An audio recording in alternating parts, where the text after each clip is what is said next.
విద్యార్థులకు ఇంటర్మీడియట్ విద్య కీలకమని, ఇప్పుడు కష్టపడి చదివితే జీవితం మొత్తం సంతోషంగా ఉండొచ్చు అని సరస్వతి జూనియర్ కళాశాల ప్రిన్సిపల్ బస్వరాజ్ అన్నారు. శనివారం వికారాబాద్ పట్టణంలోని గౌలికార్ ఫంక్షన్ హాల్లో ద్వితీయ సంవత్సరం విద్యార్థుల వీడ్కోలు సమావేశం నిర్వహించారు. ఈ సందర్భంగా ఆయన మాట్లాడుతూ తల్లిదండ్రుల కష్టాన్ని గుర్తించి ముందుకు నడుచుకోవాలి అని ఆకాంక్షించారు.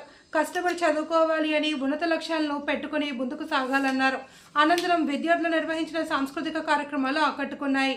ఈ కార్యక్రమంలో విశ్వభారతి డిగ్రీ కళాశాల ప్రిన్సిపల్ సుధాకర్ రెడ్డి, నిర్వాహకులు సత్యనారాయణ గౌడ్, అధ్యాపకులు, విద్యార్థులు పాల్గొన్నారు.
నాకు కొంచెం బయట పనులు చూస్తావు.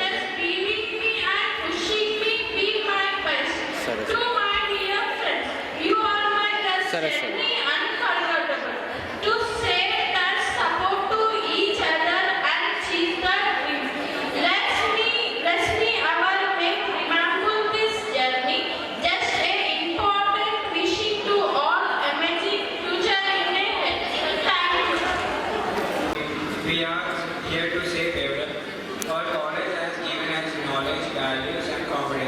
Teachers have always guidance like our parents.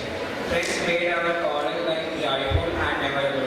We will always remember that fun and learning we shared. Saying goodbye is not easy for us today. We are promised to make our college proud in the future. Thank you teachers for your love and support. And our best wishes to our classmates, to everyone. Thank you.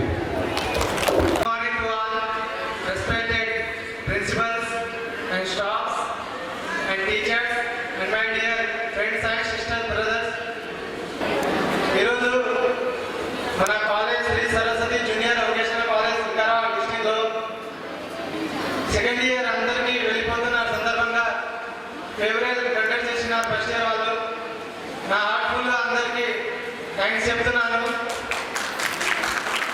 Second year అందరం వెళ్ళిపోతున్నందుకు చాలా బాధగా ఉంది.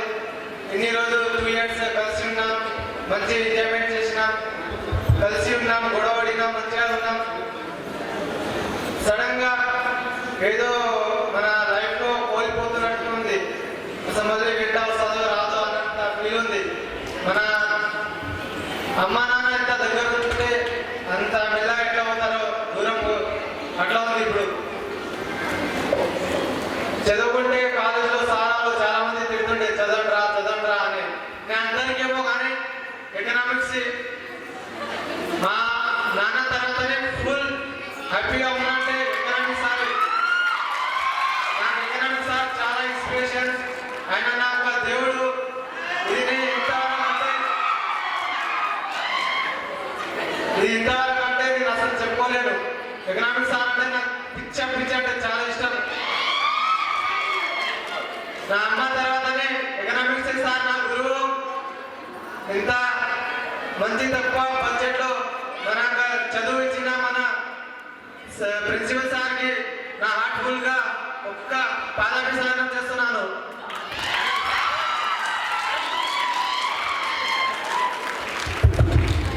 నాకు చాలా అంటే చాలా ఇష్టం. అందరు సార్ ఒక్కటే సార్ అని కాదు, అందరూ గురువులు ఒక్కటే గురువు. షిరిడి సాయిబాబా సబ్కా మాలిక్ కే అన్నట్టుగా మన సరస్వతి జూనియర్ కాలేజ్ అందరూ ఒక్కటే సార్లు, అందరూ ఒక్కటే. ఇలాగే జూనియర్స్ కి కూడా ఇట్లాగే మంచిగా భవిష్యత్తు నేర్పించాలని నా మనస్ఫూర్తిగా కోరుకుంటున్నాను. అలాగే మా ఇంగ్లీష్ లెక్చరర్ రాజు సార్, ఆయన grateful happiness in the college moment లో మా సీనియర్ కి ఇచ్చిన హ్యాపీనెస్, ఫ్రీడమ్స్ ఆయన ఇంట్లో కూడా అంతా ఇచ్చిండో లేదో కానీ కాలేజ్లో అయితే చదువు కన్నా ఎక్కువ హ్యాపీనెస్ ఇచ్చిండో. మా సార్ తరఫు నుంచి అందరికీ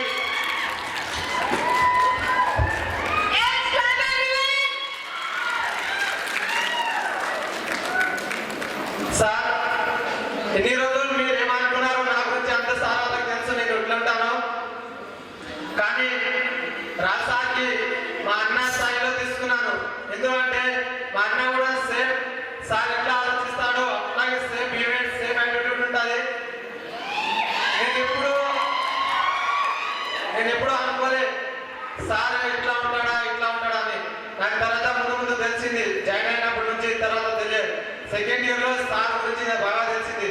సార్ ఎట్లా ఉంటాడా అని. సేమ్ యాజ్ గా మా అన్న ప్లేస్ లో నేను సార్ ఊహించుకున్నా. మా అన్న ఎట్లుంటాడో అట్లే సార్ ఉంటాడు. ఇది నేను మర్చిపోలేని రోజు. ఇది మూమెంట్ చాలా అంటే చాలా హ్యాపీనెస్ మూమెంట్. మళ్ళీ కాలం ఉంటుందో లేదో తెలియదు కానీ మరో జన్మంటూ ఉంటే నేను సార్ని చూస్తానని కోరుకుంటున్నాను.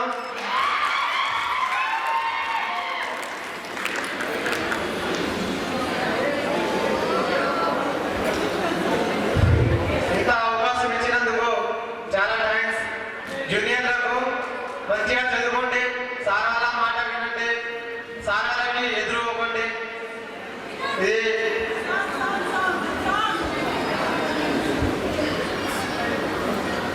ఇది నా ఒక చిన్న ఉపన్యాసం ముగిస్తున్నా.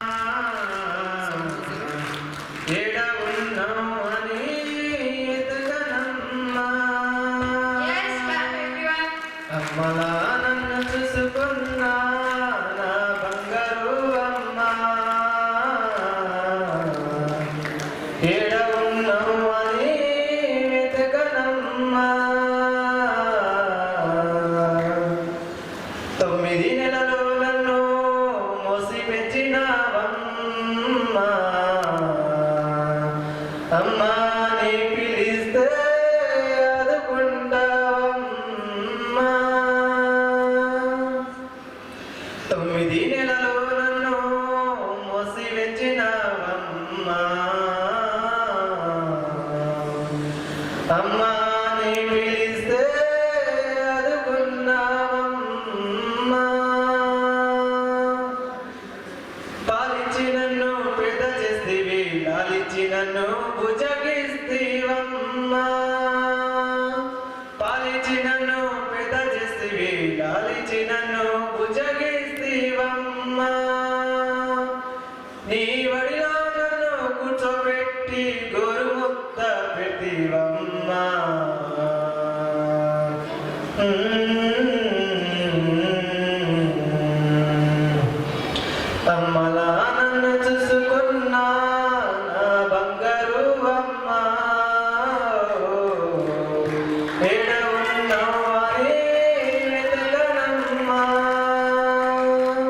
అమ్మలా నన్ను చూసుకున్నా నా బంగారు అమ్మ ఏడ ఉన్నవని వెతకనమ్మా నానలేని లోటు నన్ను తీర్చినావమ్మా పని చేసి నన్ను బడికి పంపినావమ్మా ఎన్ని కష్టాలు వచ్చినా నన్ను ఆదుకున్నావమ్మా అమ్మలా నన్ను చూసుకున్నా నా బంగారు అమ్మ ఏడ ఉన్నావని వెతకనమ్మా అమ్మలా నన్ను చూసుకున్నా నా బంగారు అమ్మ ఏడ ఉన్నావని వెతకనమ్మా ఎవరిని అమ్మా నీ పిలవాలి చెప్పమ్మా ఎవరిని అమ్మా నీ పిలవాలి చెప్పమ్మా నా వల్ల ఏమైనా తప్పుంటే క్షమించవమ్మా నా వల్ల ఏమైనా తప్పుంటే క్షమించవమ్మా ఒక్కసారి వచ్చి పోవమ్మా నా బంగారు అమ్మ నా బంగారు అమ్మ తిండి తిప్పలు లేని పసివానయనమ్మ తిండి తిప్పలు లేని పసివానయనమ్మ అమ్మలా నన్ను చూసుకున్నా నా బంగారు అమ్మ ఏడ ఉన్నావని వెతకనమ్మా అమ్మలా నన్ను చూసుకున్నా నా బంగారు అమ్మ ఏడ ఉన్నావని వెతకనమ్మా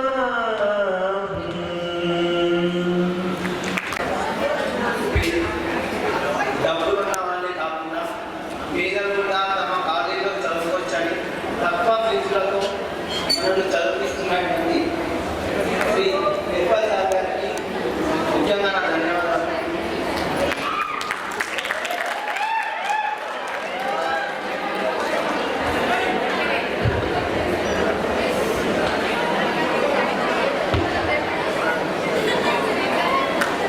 ఈ కార్యక్రమానికి ఉద్దేశించి ముఖ్య అతిథులకు మరియు ఉపాధ్యాయ బృందానికి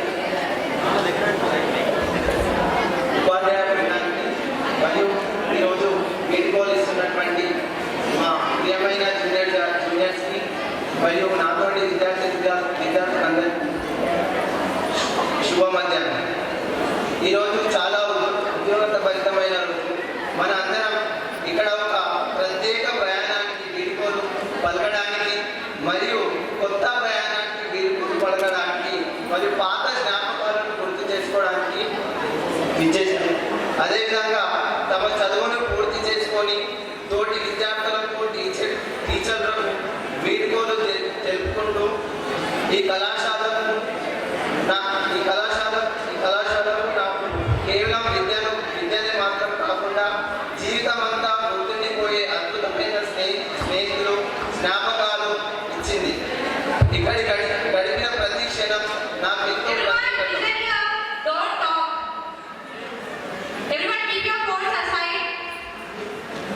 మమ్మల్ని నడిపించిన గురువులకు మరియు స్నేహితులకు నా హృదయపూర్వక ధన్యవాదాలు. ఈ ప్రయాణంలో తెలిసి తెలియక ఎవరికైనా బాధ పెట్టినా ఉపాధ్యాయులకైనా నా స్నేహితులకైనా జూనియర్స్కైనా ఏదన్నా మా వల్ల బాధ కలిగిన మమ్మల్ని మీ హృదయంతో స్నేహిత హృదయంతో మన్నించాలని కోరుకుంటున్నాను. అదేవిధంగా ఉపాధ్యాయులు అందరికంటే మా బాప్టీ మేడంకి చాలా ధన్యవాదాలు. ఎందుకంటే మేడం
తన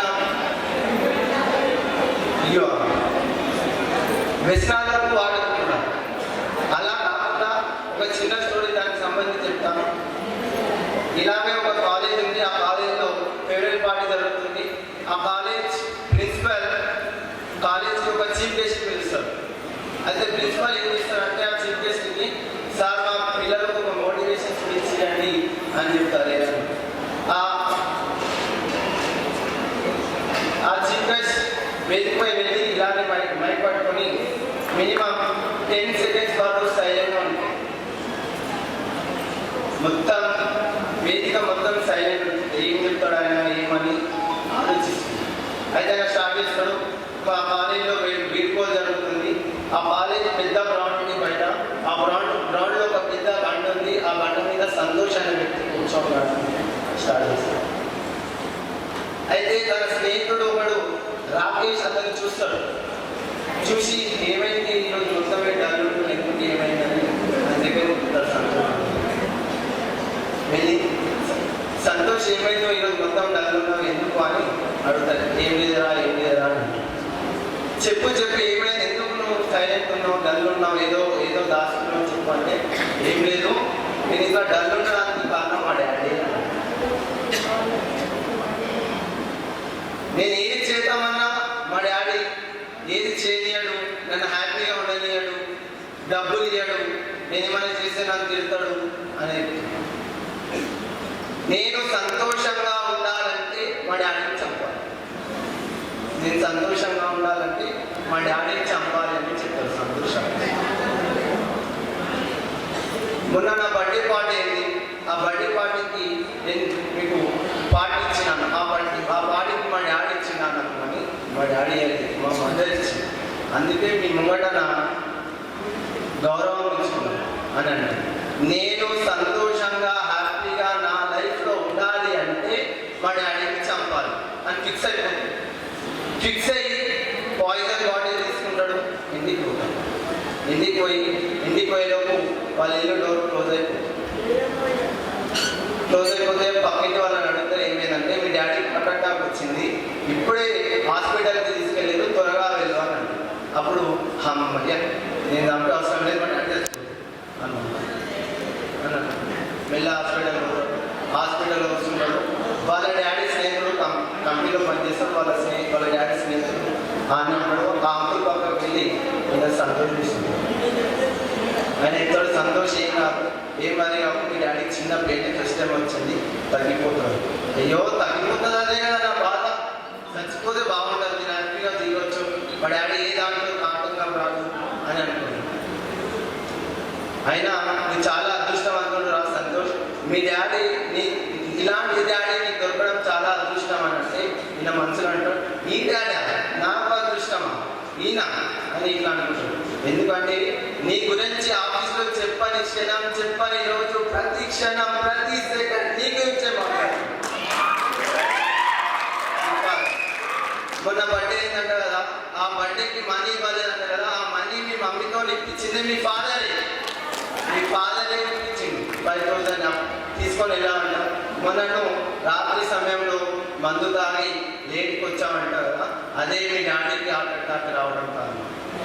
ప్రతిరోజు నా కొడుకు ఇప్పుడు మందు తాగుతున్నాడు, తన చెడు అలవాట్లకు గురవుతున్నాడు, తన భవిష్యత్తు ఏంటి, తన లక్ష్యం ఏంటి, ఎక్కడైపోతాడో నా కొడుకు అని ప్రతి క్షణమైన బాధపడుతూ ఇప్పుడు ఆయన ఈ పరిస్థితిలో ఈ హాస్పిటల్లో కూర్చున్నాడు. ఇలా అంటుంటే ఆ సంతోష్ ఇరుస్తా ఉంటాడు, మా డాడీ ఇంకా ఆలోచిస్తున్నా నా గురించి అని అనుకుంటూ అందులో డాక్టర్ వస్తారు, సారీ మీ డాడీ తెచ్చుకున్నాను. అదే క్షణంలో ఆయన వెళ్ళి తన డాడీ పైన పడి, సారీ డాడీ నేను చంపడానికి పాడేదని తెచ్చినాను అన్నాడు. కానీ ఆయన చచ్చిపోయినా సారీ అన్న ఆ మాట వినడానికి వాళ్ళ డాడీ బతికలేదన్నాడు, చనిపోయింది. కాబట్టి ఆ మాటలు ఎవరు చెప్తారో ఆ కాలేజ్లో వచ్చిన చీఫ్ గెస్టే అని చెప్పుకుంటాడు, ఇదే నా పరిస్థితి, నాదే ఈ కథ అని అన్నాను. కాబట్టి నేను ప్రతి ఇక్కడ ఉన్న విద్యార్థులందరికీ ఏం చెప్తున్నా అంటే, తన తల్లిదండ్రులను గౌరవం ఉంచాలి. ఒక్కసారి మన తల్లిదండ్రులు వేరంటే మళ్ళీ ఎవరు రాదు, మన తల్లిదండ్రులు వారు ఎవరు రాదు. కాబట్టి మన తల్లిదండ్రుల తర్వాత ప్రతి ఒక్కరు అందరూ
ప్రతి ఒక్క విషయం చెప్తారు. థ్యాంక్స్ టు అన్నయ్య సార్.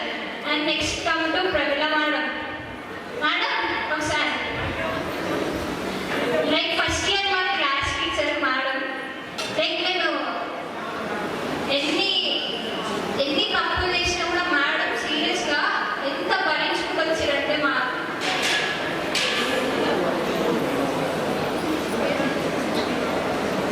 చాలా అంటే చాలా భరించారు మేడం సీరియస్గా. Thank you so much. And maybe second ఇయర్లో కొంచెం నేను బాధ పెట్టాను మీకు. And really very sorry. And next come to Sivaleela madam. ఎంత ప్యూర్ హార్టెడ్ అంటే అసలు లైక్ మా మమ్మీని ఎంత చూస్తానో శివలీల మమ్మీ కూడా అంతే చూస్తా. లైక్ మేడంకి ఎవ్రీ ప్రాబ్లమ్ షేర్ చేసుకుంటాం. ఎవరితో ఎట్లుండాలి, ఎవరితో ఎట్లా మాట్లాడాలి, స్టడీస్ ప్రకారంగా కూడా అయితే madam each and every word explain చేసేవారు. Thank you so much madam. And ఇక్కడ ఉన్న టీచర్స్తో అందరితో నాకు మంచి బాండ్ ఉంది. అండ్ రియల్లీ నేనైతే చాలా మిస్ అవుతాను మిమ్మల్ని. అండ్ హోప్ఫుల్లీ ఎందుకు హ్యాపీ అంటే లైక్ హైయర్ స్టడీస్కి వెళ్ళొచ్చు. లైక్ టీచర్స్ చెప్పిన మంచి లెసన్స్ని విని మంచి గుణపాఠంగా నేర్చుకొని and we are going to higher studies. And come to juniors అయితే అబ్బా టేక్ ఏ బౌండింగ్. అంత మంచి జూనియర్స్ వచ్చిరు, మంచి మాట్లాడతారు. అండ్ మీ రాబోయే ఫ్యూచర్కి ఆల్ ద బెస్ట్. సెకండ్ ఇయర్లో మంచి స్కోర్ తెచ్చుకోవాలని కోరుకుంటున్నాను. Thank you for giving this opportunity.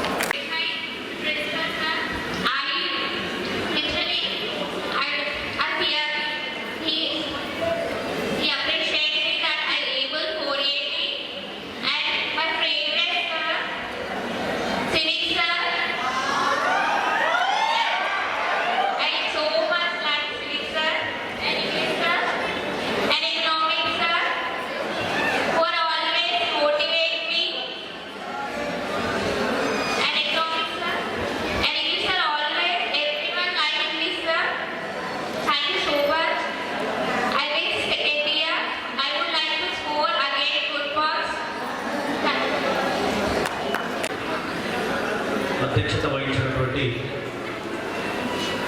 Shri Saraswati junior college principal Basavaraj గారు మరియు డైరెక్టర్ సత్యనారాయణ గౌడ్ గారు, అధ్యాపక బృందము మరియు first years, second years. First year అందరూ కూడా ఎంతో చక్కగా, సెకండ్ ఇయర్ వాళ్ళకు వీడ్కోలు సమావేశం ఏర్పాటు చేసినందుకు ప్రత్యేక ధన్యవాదాలు. వాళ్ళకు గత 4 రోజుల నుంచి కాలేజీలో హడావుడి అందరూ డ్యాన్సులు చేస్తూ ఈ కార్యక్రమం కోసం ఎదురు చూశారు. రానే వచ్చింది. అందరూ కూడా చాలా చక్కగానే కార్యక్రమాన్ని నిర్వర్తిస్తున్నారు. విద్యార్థులు కూడా చక్కగా మాట్లాడుతున్నారు. ఇంకా నేను ఎక్కువ చెప్పను, ఒక 2 నిమిషాలు. ఎప్పుడు కూడా నేను ప్రతి స్పీచ్లో కూడా ఒక 2 విషయాలు చెప్తున్నాను. విద్యార్థి దశ, అది కూడా ఇంటర్మీడియట్ దశ అనేది అమ్మాయి ఒక 2 నిమిషాలు. నాకు ఎవరైనా మాట్లాడితే నాకు మాట్లాడడానికి భయమైంది. నేను బయట ఉన్నప్పుడు బాగానే గంభీరంగా మాట్లాడుతూ, కానీ మీరు మాట్లాడుతూ నాకు భయం. అందుకే నేను ఎవరైనా మాట్లాడుతుంటే మీరు సరిగ్గా మాట్లాడాలి. మీరు అబ్జర్వ్ చేయండి. విద్యార్థి దశలో ఇప్పుడు ఇంటర్మీడియట్ దశ కామన్గా అందరూ చెప్తుంటారు. మనకు చిన్న ఉన్నప్పుడు మొక్క ఏ రకంగా అయితే పక్కకు పోతూ ఉంటే సపోర్ట్తో కట్టి పెడుతుంటాం. అంటే బెదగాలని బాగా చాలా స్పీడ్గా ఎదుగుతుంది. నిలబడడానికి సపోర్ట్ సరిపోతుంది. నిలబడడానికి సపోర్ట్ సరిపోతుంది. అయితే సపోర్ట్ కోసం మనం పెడుతుంటాం. పెట్టినప్పుడు ఏమవుతుందంటే చక్కగా పోవడానికి ప్రయత్నిస్తుంది. ఇంటర్మీడియట్ దశ అనేది అలాంటిది. మీకు చదవాలి, లక్ష్యాన్ని సాధించాలి, కష్టపడాలి అనే తపన చాలా ఉంటుంది. ఆ తపన అనేది కొన్ని మార్గాలను డిస్టర్బ్ చేస్తూ ఉంటాయి. కట్టు మార్గంలో మీరు డిసిషన్ తీసుకుంటే హాయిగా ఇంతకుముందు అంతా చెప్పినట్టుగా డాక్టర్స్ కావాల్సిన వాళ్ళు డాక్టర్స్ అవుతారు, ఇంజనీర్స్ కావాల్సిన వాళ్ళు ఇంజనీర్స్ అవుతారు, లాయర్స్ కానీ ఇంకా వేరే గవర్నమెంట్ జాబ్స్ ఏమైనా పొందడానికి అవకాశం ఉంటుంది. కరెక్ట్ డిసిషన్ తీసుకోకుండా మీరు ఇప్పుడే ఏదన్నా కొత్త డిస్టర్బ్ అయ్యారు అనుకోండి, మీ తల్లిదండ్రుల యొక్క ఆశయాలు అనేవి బొమ్మ చేసినట్టు. ఒకటి మనము ఎప్పుడైతే తల్లిదండ్రులకు అన్యాయం చేసినటువంటి విద్యార్థులు ఎవరైనా సరే భవిష్యత్తులో బాగుపడ్డట్టు ఎక్కడా లేదు. మీరు చూడండి, అప్పటి పూర్తి బాగానే ఉంటుంది, డబ్బులు బాగానే ఉంటాయి, ఎంజాయ్మెంట్ బాగానే ఉంటుంది, అన్ని రకాలుగా బాగానే ఉంటుంది. సాయంత్రం చక్కగా కథ కూడా చెప్పాడు. చివరికి మనకు కావాల్సినటువంటి ఆశీర్వాదం అనేది తల్లి, తండ్రి, గురువు, దైవం. ఫస్ట్ ఎవరికి ఇచ్చారంటే ఇంపార్టెన్స్? తల్లి కదా. సెకండ్ గురువు, తండ్రి, తర్వాత గురువు, తర్వాత దైవం. ఉదయం లేచి మనము ఎగ్జామ్కి వెళ్ళేటప్పుడు లేదా శనివారం వచ్చినప్పుడు, పండుగలు వచ్చినప్పుడు చక్కగా రెడీ అయిపోయి దేవుడికి మొక్కుతాం. ఎగ్జామ్ పోయినప్పుడు కూడా దేవుడు నేను బాగా రాయాలి, బాగా పాస్ కావాలి, మంచి మార్కులు రావాలి అని దేవుడు టెంపుల్ దగ్గరకు ఉంటే, చర్చికి పోతే లేదా మసీదుకి పోయి మనం ప్రేయర్ చేసుకుంటాం, భక్తితో దేవుడిని తలుచుకుంటాం. ఏ ప్లేస్లో ఉన్నాడు దేవుడు? 4వ ప్లేస్. కానీ ఇందులో చిన్నగా మనం జన్మనించి ఇంత పెద్ద వాళ్ళు అయినప్పటికీ ఇప్పటి వరకు కూడా వెన్నంటి నిమిషం గంట మన గురించి ఆలోచించేటటువంటి తల్లి, తండ్రి వాళ్ళను విస్మరిస్తున్నాం. ఉదయం లేచి చక్కగా ఎగ్జామ్కి వెళ్ళేటప్పుడు కానీ, మీకు ఏమైనా బాధ ఉన్నప్పుడు కానీ, ఏమైనా సమస్యలు ఉన్నప్పుడు కానీ తీర్చేది ప్రస్తుతానికి తల్లిదండ్రులే, తర్వాతనే గురువు, దైవం. కానీ ఈ కాలంలో ఇప్పుడున్నటువంటి విద్యార్థులు తల్లిదండ్రులు ఎవరు కూడా పట్టించుకోండి. గుర్తుపెట్టుకోండి, తల్లిదండ్రులు పట్టించుకునే వ్యక్తులు, విద్యార్థులు కానీ, ఎంత పెద్ద ఆఫీసర్ అయినా కానీ వారు అనుకున్నటువంటి లక్ష్యాన్ని సాధించగలుగుతారు. నేను ప్రతి మీటింగ్లో ఇదే చెప్తాను, ఇప్పుడు కూడా అదే చెప్తున్నాను. మీరు ఒక్కరు మారినా కూడా నాకు సంతోషం. ఎంతమంది మారడానికి లేదు, నాకు ఒక్కరిద్దరైనా పర్లేదు. చక్కగా ఎగ్జామ్స్ దగ్గరకు వచ్చాయి, హాల్ టికెట్ తీసుకున్న తర్వాత నెక్స్ట్ ఎగ్జామ్కి వెళ్తున్నప్పుడు అందుబాటులో మీ తల్లిదండ్రులు అందుబాటులో ఉంటే వారు ఉదయం లేచి ఇమ్మీడియట్గా ఫ్రెష్ అప్ అయ్యి మీ తల్లిదండ్రుల యొక్క పాదం తీసుకొని, అమ్మ నాన్న నాకు ఈరోజు ఎగ్జామ్ పోతున్నా, ఇది నాకు నిర్ణయించేది, నా లైఫ్ నిర్ణయించేది ఈరోజు ఈ ఎగ్జామ్, ప్రతి ఎగ్జామ్ కూడా నేను ఇంటర్మీడియట్ సెకండ్ ఇయర్ అయిపోయిన తర్వాత నెక్స్ట్ భవిష్యత్తులో వేరే హైయర్ ఎడ్యుకేషన్కి వెళ్ళడానికి అవకాశం ఉంటుంది, ఈ మార్గానికి మీ యొక్క ఆశీర్వాదం కావాలని చెప్పి వారి యొక్క పాదబంధనాలు తీసుకొని మీరు ఎగ్జామ్కి వెళ్ళండి. చాలా మంది మీరు గుర్తుపెట్టుకొని మాట చెప్పండి, దాన్ని మనసులో పెట్టుకోండి. మీరు ఆశీర్వాదం తీసుకొని పోయిన తర్వాత ఖచ్చితంగా మీరు పాస్ అవుతారు. చదవకుండా కాదు, చదివిపోవాలి. కొంత ఏదో డైరెక్ట్గా పోయి మేము ఏం చదవకుండా పోయి ఆశీర్వాదం తీసుకోకపోతే సార్ రేపు వచ్చి సార్ తల్లిదండ్రులు పాదం తీసుకున్నాం, మేము పేదైనామని చెప్పి అంటే అది మీ మనసులో లేనట్టే. మనస్ఫూర్తిగా చెప్పాను, మీరు కష్టపడాలి, చదవాలి. చదివిన తర్వాత మీకు సంబంధించినటువంటి సపోర్ట్ కానీ, మీకు సంబంధించిన ఆశీర్వాదం కానీ వారి నుంచి లభిస్తుంది. అంత ఈజీ కాదండి లైఫ్ అంటే. ఏదో ఉదయం లేచి వచ్చారు, కాలేజీకి ఇంటి నుంచి వచ్చారు, టిఫిన్ తీసుకొచ్చారు, తిన్నారు, చదివారు, ఏదో రాశారు, వెళ్ళిపోయారు కాదు. ఇక్కడ భవిష్యత్తు నిర్మాణం చేయడానికి కావాల్సిన సమయం ఇంటర్మీడియట్. ఎవరైతే చదివారు సన్మార్గంలో లేరనుకోండి, ఈడియట్స్ అయిపోతారు. డెఫినెట్లీ ఎవరైతే సన్మార్గంలో ఉన్నారో వారు ఇంటర్మీడియట్ అయిపోయి భవిష్యత్తు నిర్మాణం అనేది చక్కగా నిర్మించుకోవడానికి అవకాశం ఉంటుంది. ఏ మాత్రం పొరపాటున చాలా మంది అమ్మాయిల విషయంలో కూడా చెప్తున్నాను, ఏ ప్రలోభాలకు గురి కావద్దు. చాలా మంది చాలా రకాలుగా మాట్లాడుతుంటారు, చాలా రకాలుగా జోకులు వేస్తుంటారు, చాలా కొత్త విషయాలను మీకు ఇంట్రడ్యూస్ చేయడానికి ప్రయత్నిస్తారు. ఎక్కడ కూడా ఎలాంటి వాటికి ప్రలోభాలకు గురి కావద్దు. ఏదైనా కొత్తగా అనిపించిందనుకో వెంబడే తల్లిదండ్రులు గుర్తుకు రావాలి. అరే మా అమ్మ పరిస్థితి ఏంది, మా నాన్న పరిస్థితి ఏంది, మా ఫ్యామిలీ పరిస్థితి ఏంది, నేను ఈ రకంగా చేస్తే కరెక్టేనా తప్ప కాదు, ఒక్కసారి క్వశ్చన్ మార్క్ వేసుకోవాలి. అప్పుడు మీరు ప్రొసీడ్ కాదు. కానీ ఏదో ప్రలోభాలకు పెట్టేసి ఏదో చిన్న చిన్న విషయానికి ఆకర్షితులై లేనటువంటి ఉన్నటువంటి లైఫ్ను ఖరాబ్ చేసుకోవడం అనేది చాలా తప్పు. అది గుర్తుపెట్టుకోండి. ఇప్పటికైనా లైఫ్ను చక్కగా నిర్మించుకోండి, అడ్డదారిలో నిర్మించుకోండి. ఏదో ప్రొసీడ్ కావద్దు. మీకు అనేది ఒక సిస్టమేటిక్ ఉండాలి, అది నిర్మించుకుంటే ఖచ్చితంగా భవిష్యత్తులో బాగుంటారు. మీరు కూడా 10 మంది కూడా మీరు సన్మార్గంలో ఉన్నాను అని చెప్పడానికి కూడా అవకాశం ఉంటుంది. కాబట్టి దయచేసి ఎవరు కూడా ఏ రకంగా అనుకోకండి. ఎందుకంటే ఇది మీరు పాటించండి. ఫస్ట్ మీరు సెల్ ఫోన్స్ అనేవి తగ్గించుకోండి. సెల్ ఫోన్స్ లేకుండా మీరు చక్కగా చదువుకోండి. ఇప్పుడు ఉన్నటువంటి ఎగ్జామ్స్ కూడా అందరూ కూడా చాలా మంచిగా రాయాలని చెప్పి ఆ భగవంతుని మీ తల్లిదండ్రుల తరఫున, నా తరఫున, కాలేజ్ తరఫున, మేనేజ్మెంట్ తరఫున, అందరి తరఫున మీకు పూర్తి స్థాయిలో ఆశీర్వాదం ఉంటుంది. మీరందరూ కూడా ఆల్ ది బెస్ట్. చక్కగా చదివి చక్కగా పాస్ కావాలని చెప్పి నేను ఆశీర్వదిస్తూ ఈ అవకాశం ఇచ్చిన అందరికీ కూడా ధన్యవాదాలు. Thank you. వేదికపైన ఆసీనులైన కళాశాల చైర్మన్ గారికి మరియు మన డిగ్రీ కళాశాల ప్రిన్సిపాల్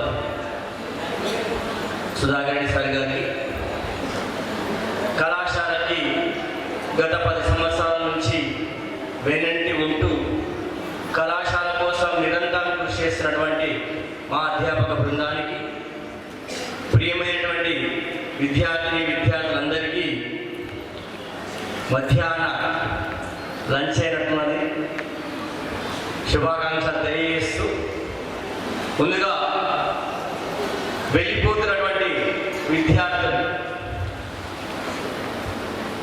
ఏం కొనలేరు. మీరు ఈ పరిసర ప్రాంతాల్లో ఉంటారు. రాష్ట్రం దాటలేరు, దేశం ఏం దాటిపోతలేరు. వాడాల్సినటువంటి పని అస్సలు లేదు. ఎందుకోసం అంటే మనకు స్టోరీ ఉంటుంది. కుదిరితే పరిగెత్తు, లేదా నడు, లేదా ప్రాకారంతోనైనా వెళ్ళిపో, కానీ ఒక్క దగ్గర మాత్రం ఉండొద్దని మన కాలంలో కొటేషన్ ఉంది. ఎప్పుడైనా సరే మన ప్లాట్ఫామ్ వచ్చినప్పుడు మనం వెళ్ళిపోవాల్సింది. ట్రైన్ ఎక్కినాం, మనం గొల్ల కూడా దిగాల్సిందే. నీ ఇంట్లో కూర్చుంటా అంటే నువ్వు హైదరాబాద్ అవుతావు, నీ గమ్యస్థానం చేరుకోలేవు. కాబట్టి మీ ప్లాట్ఫారం ఇక్కడ వరకే ఉంది. 2 years మాత్రమే మీ ప్లాట్ఫారం. ఈ ప్లాట్ఫారం దిగితే కానీ మనం ఇంకో ప్లాట్ఫారం ఎక్కలేము. కాబట్టి వెళ్ళిపోతున్నటువంటి విద్యార్థులు మన కళాశాలలో 2 సంవత్సరాలు కష్టపెట్టి ఇష్టపడి చదివించడం సరే, వాళ్ళ తలరాత, వాళ్ళ కష్టము, వాళ్ళ తగినటువంటి ప్రతిఫలం, వాళ్ళ మార్కులు సాధించడం జరిగింది. అయితే ఈ ప్రస్తుత కాలంలో ఏం జరిగింది అంటే చదువు, సంస్కారం 2 కూడా మనం కోల్పోతున్నాం. ఏం చదువుతారు ఊకే, వాళ్ళని చదువుతారు అంటారు, ఒక్కోసారి ఊకేం చదవమన్నాం అంటారు.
వస్తున్నాం పోతున్నాం. పుస్తకాలు లంచ్ బ్యాగులు మాత్రం ఖాళీకి వస్తున్నాయి, మళ్ళీ ఇంటికి పోతున్నాయి. ఆ పుస్తకాలు ఏమైనా చదువుతున్నామా, ఏమైనా రాస్తున్నామా, ఏమైనా నేర్చుకుంటున్నామా అనేటటువంటి విషయాన్ని సగం మంది విద్యార్థులు మర్చిపోతున్నారు. ఎందుకోసం అంటే లంచ్ అవర్ మీరు అబ్జర్వేషన్ చేసినా మన దగ్గర అంటే బయటికి పంపించట్లేదు. లంచ్లో తాళాలు వేసి ఈయనే తిరిగి అంటున్నాం. గాంధీ పార్క్లో కానీ రైల్వే స్టేషన్లో కానీ చూస్తే కొన్ని వందల మంది విద్యార్థులు ఆ గాంధీ పార్క్లో రైల్వే స్టేషన్లో లంచ్ అవర్ తిరుగుతూనే ఉంటారు. లంచ్ అయిపోతుంది, వాడు ఎక్కడే తిరుగుతున్నాడు. దోస్తాను ఏమారంటే మా దోస్తు వస్తున్నాడు. ఇంటర్మీడియట్లో దోస్తుని ఎంపిక చేసుకునేటప్పుడు ఒక్కడే గుర్తుపెట్టుకోవాలి, ఆకాశంలోంచి వర్షం పడుతుంటది. ఆ నీటి చుక్క సముద్రంలో పడితే ఉప్పు నీరైతుంది, మంచి బాగైతే తాగే నీరైతుంది, మురికి కాలువలో ఆ చుక్క పడితే మురికి నీరైతుంది, అదే ఆల్చిపోలో పడితే ముత్యమైతుంది. మన దోస్తులు కూడా మన పక్కనే ఉండేటువంటి దోస్తులు కూడా ఎప్పుడు అంటే ఒక ఆల్చిప్ప లాంటి దోస్తులు ఎంచుకోవాలి, మురికి నీరు లాంటి దోస్తులు ఎంచుకోవద్దు. మనం అట్లాంటి దోస్తాన్ని చాలా మంది ఉన్నారు, వాళ్ళే మనం ఖరాబ్ చేస్తుంటారు. దారా కాలేజ్ అంటే రమేశంకర్ ఉంటాడు, వీళ్ళంతా మాట్లాడాడు. ఈ రమేశంకర్ ఉంటాడు ఏం చేశాడు, ఏమైనా రాలేవంటే దానికి ఇన్నోరు పోయిద్దాం కదా, మన దోస్తులు అక్కడ పోతూనే ఉంటాడు. వీడి కాలేజీవా వాని కాలేజీవా వాని చుట్టూ వీడివా మధ్యాహ్నం వరకు బయట తిరిగి. ఇట్లాంటి వ్యవస్థ ఇప్పుడు ఉన్నటువంటి వ్యవస్థ. ఇప్పటికి కూడా చాలా మంది విద్యార్థులు అసలు గోల్ ఎక్కడ పోతున్నారు ఏమో. 10th క్లాస్ పాస్ అయినా మన ఆయన వచ్చేటప్పుడు తీసుకొచ్చాడు. ఇంటర్ అయిపోయినాక ఏం కాదు, పాస్ అయితే చూద్దాం, డిగ్రీ చేయాలి. డిగ్రీ అయిపోయాక ఏం లేదు, కానీ పని చేయాలి, ఇంటికాడ చేతి కట్టుకోవాలి. ఇట్లాంటి వ్యవస్థలో మనం ఒక్కసారి ఎప్పుడైనా సరే హైదరాబాద్ లాంటి మహానగరాలకు వెళ్ళి చూడండి. కొన్ని సంవత్సరాల తరబడి ఉస్మానియా విశ్వవిద్యాలయం కానీ పాలమూరు విశ్వవిద్యాలయం లాంటి విశ్వవిద్యాలయాలు వెళ్ళి చూస్తే మనం పరిశీలిద్దాం. రోజుకున్నటువంటి 24 గంటల్లో 18 గంటలు పుస్తకాలతో పోటీ పడేటువంటి వ్యక్తులు కనబడతారు మనకు. అశోక్ నగర్ వెళ్ళి చూడండి, హాస్టల్లో విపరీతమైన విద్యార్థులు చదువుతుంటారు. కాంపిటీషన్ ప్రపంచం అక్కడ ఉంటుంది, కానీ మనం ప్రపంచంలో విద్యార్థి కళ్ళతో ముందులేము. కాంపిటీషన్ ప్రపంచం ఎట్టుంది అంటే మనం ఎంత చదివినా కూడా మనకంటే ముందు పరిగెత్తే వాళ్ళు చాలా మంది పోతున్నారు, మనం ఇంకా పడిపోతూనే ఉన్నాం ఇంకా. కాబట్టి కష్టపడాలి. ఇప్పుడు కష్టపడలేదు, ఈ 2 సంవత్సరాలు సుఖపడ్డారు, 20 సంవత్సరాలు కష్టపడాల్సి వస్తుంది. ఇప్పుడు సుఖపడితే భవిష్యత్తు అంతా కష్టమే ఉంటుంది. ఇప్పుడు కష్టపడండి, భవిష్యత్తు సుఖపడండి. మీ సుఖమే కాదు, మీ తల్లిదండ్రులు కూడా సుఖపెట్టేటటువంటి అవకాశం మీకు కావాలి. అందుకే విద్యార్థులు ఒక్కడే గుర్తు పెట్టుకోండి, కళాశాల విషయానికి వచ్చినట్లయితే లాస్ట్ బ్యాక్ పేజ్ మీరు ఎంతసేపు మాట్లాడితే నేను అంతసేపు మాట్లాడతా. సుమారుగా నాకు 10 గంటలు మాట్లాడే కెపాసిటీ ఉన్నది. నీకుందా ఆలోచన? అంటే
ఈ కళాశాలకి మీరు చీఫ్ గెస్ట్గా రావాలి. ఇక్కడికి ఫేర్వెల్ పార్టీకో ఫ్రెషర్స్ పార్టీకో మీరు చీఫ్ గెస్ట్గా వచ్చే విధంగా మీరు తయారు కావాలి. అది రెండో గోల్ కావాలి. ఇక మూడో గోలు అబ్దుల్ కలాం గారు చెప్పినటువంటి గోల్, మీ సంతకం ఆటోగ్రాఫ్గా మారాలి.